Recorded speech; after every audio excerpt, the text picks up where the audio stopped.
Hello everyone, this is Tarin from angelic dream. আজকে দুপুরে শখ করে বিরিয়ানি রান্না করেছিলাম। আমাদের একটা ফুফি এসেছিল বাসায়। তারপরে এই যে দেখেন লিও কিভাবে তার ফেভারিট টেডির সাথে ঘুমিয়ে আছে। এরপর আমার ঝিঙ্কু হয়ে গেছে টিঙ্কু। সবাই ইগনোর করবেন এই ভয়েসটা, এটা আমার হাজবেন্ড দিয়েছে আমি যখন ভয়েস দিচ্ছিলাম তখন। লিও তার টেডিকে নিয়ে ঘুমাতে অনেক বেশি পছন্দ করে। আজকে আমার 2টা পার্সেল ডেলিভারি দেওয়ার কথা ছিল। আপনারাও সেম প্রোডাক্টগুলো পেতে চাইলে নক করুন এসটি ফ্যাবিওনাতে।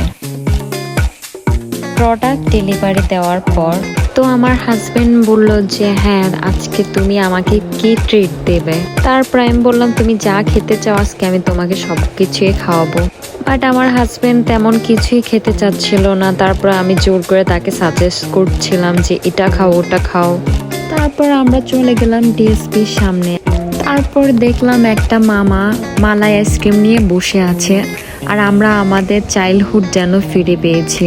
তো অনেকদিন পরে অনেক ইচ্ছা করছিল যে ট্রাই করি মালাই আইসক্রিম। ছোটবেলার অনেক স্মৃতি মনে পড়ে গেল এটা দেখে। আর এটার টেস্ট মনে হচ্ছে আগের মতোই রয়ে গিয়েছে, যেমন চাইল্ডহুডে আমরা খেয়েছিলাম। আপনারাও যদি কখনো এই আইসক্রিমটা ট্রাই করে থাকেন অবশ্যই কমেন্টে বলবেন। আর আজকে ওয়েদারটা এত বেশি সুন্দর ছিল যে মনে হচ্ছিল যে কোনো টাইমের মধ্যে বৃষ্টি হবে। আর বৃষ্টি আসার আগ মুহূর্তের পরিবেশ আসলে অনেক বেশি সুন্দর হয়। আর একটু পর পর ফোঁটা ফোঁটা বৃষ্টি পড়ছিল। তারপর আমরা চলে গেলাম মাটির হাড়ি রেস্টুরেন্টে। আর এখানকার খাবার আমার বরাবরই অনেক বেশি ফেভারিট। আর অন্যান্য প্লেস থেকে এখানকার চাপ আমার কাছে অনেক বেশি বেস্ট মনে হয়। আপনাদের কোন প্লেসের চাপ অনেক বেশি ভালো লাগে অবশ্যই কমেন্টে বলবেন।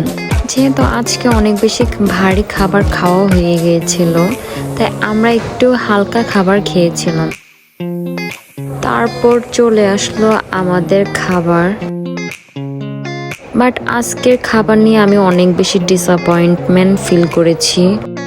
চাপটা পড়ে গিয়েছিল প্রায়। তারপর আমরা রওনা দিই বাসার উদ্দেশ্যে। কেন মাঝপথে বৃষ্টি আসা স্টার্ট করে দিয়েছিল আর ফোঁটা ফোঁটা বৃষ্টি পড়ছিল। আর লিও এসে আমাদের পাশে বসেছিল, মনে হচ্ছে সে অনেক বেশি মিস করেছে আমাদেরকে সারাদিন।